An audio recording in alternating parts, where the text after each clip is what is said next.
Very good. Are we live? We are recording now, yes. Okay. That's good to know that we're recording. Well, hi, Rich. It's nice to meet you. I'm Laura. We didn't get to meet earlier. You too. Great to meet you. She was corralling all the kids before they all bum rushed the TV, so. Yeah, I didn't do a good job. Yeah. Oh, so tell us a little bit about yourself. We don't know a whole lot about, we've read a lot of the blog posts from 4 O'Clock Faculty. We can know more about you. Having some technical difficulties here. Okay. Okay. I think I can hear you now. So we just wanted to hear a little bit about, who you are and, to give our viewers some info on who you are, so. Yeah, so Rich Czyz, I'm a director of curriculum in Stafford Township, New Jersey. So I've been doing the director position for about 3 years now. And prior to that, I was a 5th grade math and science teacher. And so I started the 4 O'Clock Faculty blog, in January of last year. And so that's kind of where my my venture into the creativity piece came in a little bit. And it all started with the book Creativity Inc. And Catmull, that's a great book. Yeah. Yeah, so I read Creativity Inc. and it kind of changed my perspective on what we should be doing for students in the classroom, in every classroom, not just art, but across the board, in all subject areas and all grade levels. Definitely. Yeah, absolutely. Wow. So how big is your district? Can you repeat that? We're having we're like lag. Yeah, Big there's total lag. I was just asking how big your district is. I'm having trouble getting the questions. Okay. The size of your district. Maybe we need to restart.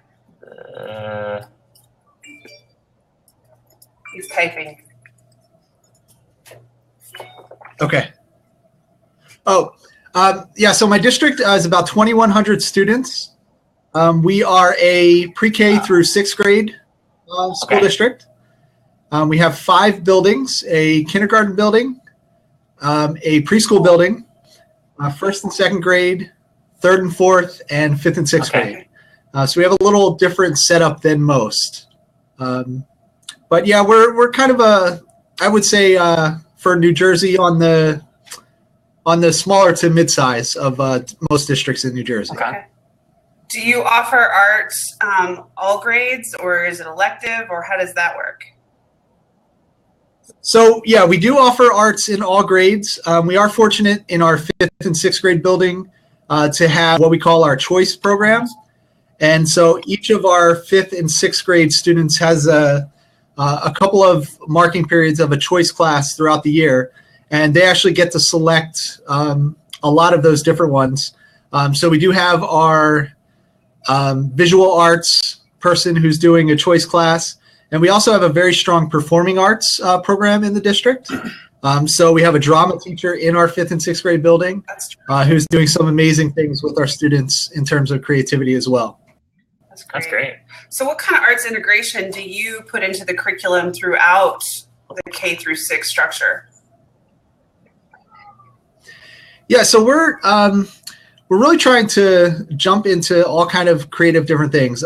Drama within the classroom in terms of acting different things out. We are going to be starting year STEAM labs in each of our 5 buildings.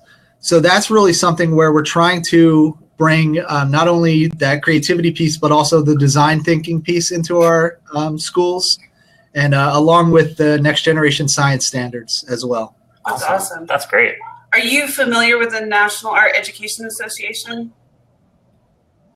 What was it again? National Art Education Association? I have heard of it, but I'm not quite familiar with a lot of their work. They're doing a lot of work with design thinking right now. So if you're integrating design thinking, I would highly suggest looking at them. They've been working with Cooper Hewitt Institute and IDEO.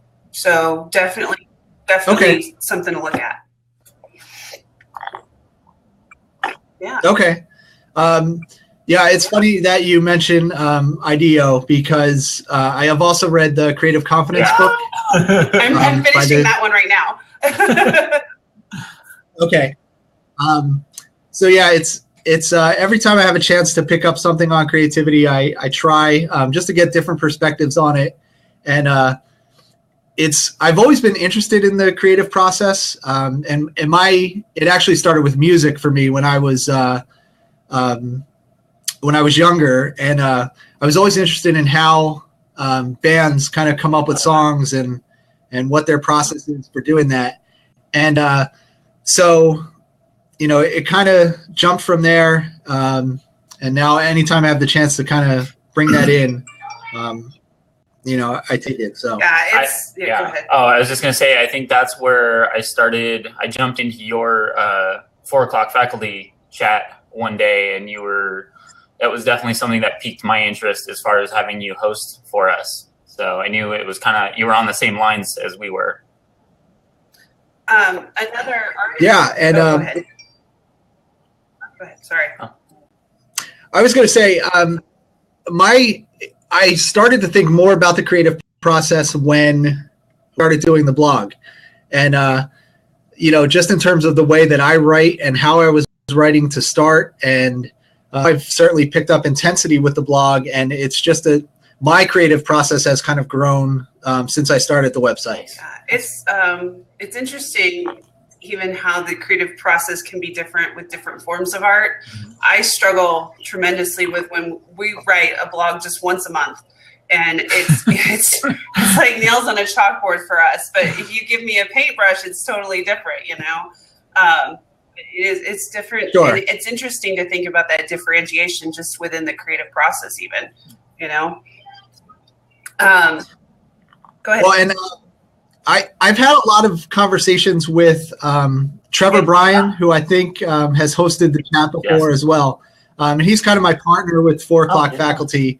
And we have a lot of discussions about, his process and my process. And we've tried to collaborate on a couple of things, and that sometimes has its ups and downs where we're trying to figure out how's the best way to do it. And we don't necessarily agree on the best way to do it. Yeah, I don't know. He also...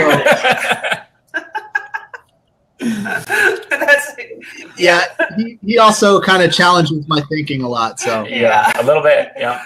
Yeah. Oh man. Well, I mean, I think that's the really exciting thing, though, is that there isn't always just a best way, because I mean, I know just with Laura and I, just the differences that we have as our thought process are, they range as your eyebrows raise. Yeah. Yeah. It's just, it's very, just the way we do things. He's so much more, because he's more of a designer than I am. He's more step by step, and I'm all over the place when I create. And so I'm skipping around, and he's like, wait, you were back here.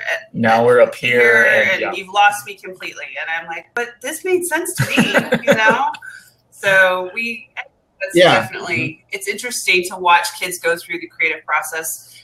Some of the things that I've really liked that Trevor has done are some of his rubrics that he's created. Yes.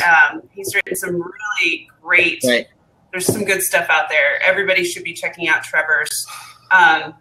His whole, I love the way that just his assessments are. Yeah. That's really great. Yeah, and Trevor, when I first started teaching in my first year, Trevor was the art teacher for my students. So that's how we met. And he had to kind of put up with me for 6 or 7 years while I was teaching 5th grade. And that's when we really started to collaborate and kind of bring some of that, those art pieces into the regular classroom. And we really started with math, which was interesting because I was, as I said, I was a math and science teacher. So that's really where the art piece came into my classroom, and I learned so much from him. I had never taken art class, outside of my elementary school years. And so he really kind of opened my eyes to the world of integrating art into everything. So. I think, I kind of like the idea of having more and more hosts that are non-art specialists because, if you go back to the book Creative Confidence, and there's so many things out there, but we really, like even Ken Robinson, we really do sometimes just shut down creativity for kids. And if you don't do something beyond 5th grade or 6th grade, you really, lose that part of yourself. It's like that freedom to create kind of goes away, and it becomes, I can't draw anything but a stick figure. I think as art educators, that's something we hear all the time. And it's so frustrating because we know better. We know that people can, if they just got, but it's scary. It's so scary for them. So I think if we can make it not scary for non-art teachers to bring art into the curriculum and bring more creativity in, then hopefully we're doing our job. But I love to hear that you collaborated with Trevor and that's how this kind of all started. Yeah, and it's funny because I do feel like I have 3 children. They're 9, 6, and 4. Ours. And I know, and I know, like when I talk to their teachers, I'll get that. Well, my one daughter. She's the one that's going to color outside the lines, and the teacher says, she needs to learn to color inside the lines, and I think she's just going to be who she is, and I think it's a shame that we tell our kids sometimes. So absolutely, I agree with that. Yeah, we struggle with that. It's interesting having grown up in traditional education with parents. We're both children of educators. And now that we're raising children and we're both educators, and our kids, especially our oldest, our 9-year-old, is very outside the box. He doesn't fit. Well, his outside the box thinking definitely is, he doesn't fit the mold of, the common student anymore. And with all this stuff that we interact with across the country, with all these wonderful teachers and all these ideas and innovation and different things, it's hard sometimes to go into a very traditional setting and try to push the envelope a little bit to get what's best for your kid, because that your kid isn't like going to be able to sit still at the desk. They're just not that kid. They need to be up and moving and making things and creating things, and it's hard. Yeah, we've actually in our district we've started to order some more active furniture for students. So we're doing a lot more ball chairs. Nice. We have some. We're ordering some exercise bikes for students to kind of, take a minute to get up and jump on the exercise bike, and, or just even to go take a walk and come back. And, when they're stuck, I think that helps them with their creativity. That's awesome.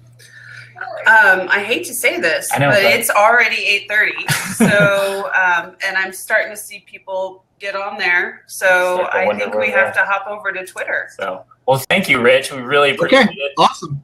And this was fun. Yeah, we'll do it again. All right. Awesome. Thanks, Rich. Thank you.